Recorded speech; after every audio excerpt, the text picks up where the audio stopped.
Samajwadi party की एक प्रवक्ता महोदया कहने लगी कि पीडीए का मतलब होता है पिछड़ा, दलित और आदिवासी। मैं समाजवादी पार्टी के इन तमाम मुसलमान रहनुमाओं से पूछ रहा हूं कि पीडीए में आप हैं कहां? वो तो पिछड़ा, दलित और आदिवासी। पार्टी के ऑफिशियल प्रवक्ता खुद ये कह रहे हैं कि हमारे क्या अल्पसंख्यक नहीं है, हमारी जो लड़ाई है वो आदिवासियों के लिए है। तो आप वहां कर क्या रहे हैं? घास छील रहे हैं आप लोग। अब समझ में आया कि 3 राज्यसभा सदस्यों में एक भी मुसलमान इसलिए नहीं दिया गया कि बकौल समाजवादी पार्टी प्रवक्ता पीडीए में अल्पसंख्यक है ही नहीं। जब पीडीए में आप हैं ही नहीं तो फिर आपकी बात कौन करेगा? आपके हक की लड़ाई कौन लड़ेगा?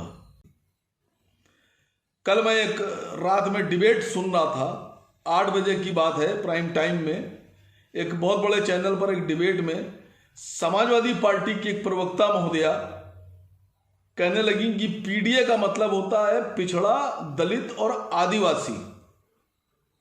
एंकर ने बहुत चौंक के पूछा कि अल्पसंख्यक या आदिवासी, ए का मतलब क्या है पीडीए में?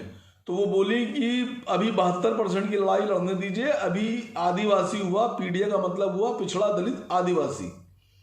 मैं समाजवादी पार्टी के इन तमाम मुसलमान रहनुमाओं से पूछ रहा हूं कि पीडीए में आप हैं कहां? वो तो पिछड़ा, दलित और आदिवासी।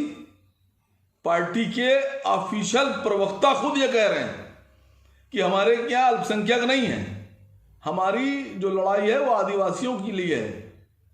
तो आप वहां कर क्या रहे हैं? घास छील रहे हैं आप लोग। क्या कर रहे हैं आप लोग? जब आपकी आवाज नहीं उठाई जा सकती है, आपके राष्ट्रीय अध्यक्ष पीडीए में अल्पसंख्यकों को मानते ही नहीं है। आप क्या अल्पसंख्यक की लड़ाई या अल्पसंख्यक नाम या अल्पसंख्यक चीज ही नहीं है, तो आप वहां क्या कर रहे हैं? अब समझ में आया कि 3 राज्यसभा सदस्यों में एक भी मुसलमान इसलिए नहीं दिया गया कि बकौल समाजवादी पार्टी प्रवक्ता पीडीए में अल्पसंख्यक है ही नहीं। तो मैं आप सबसे कह रहा हूं कि इस बात पर सोचिएगा, और अगर आपको लगता है कि मैं गलत बोल रहा हूं तो कल 8 बजे के प्राइम डिबेट में, बड़े चैनल की डिबेट में सेकंड हाफ पे जो समाजवादी पार्टी का बयान है, प्रवक्ता का बयान है, उसको गौर से सुनिएगा। जब पीडीए में आप हैं ही नहीं तो फिर आपकी बात कौन करेगा? आपके हक की लड़ाई कौन लड़ेगा?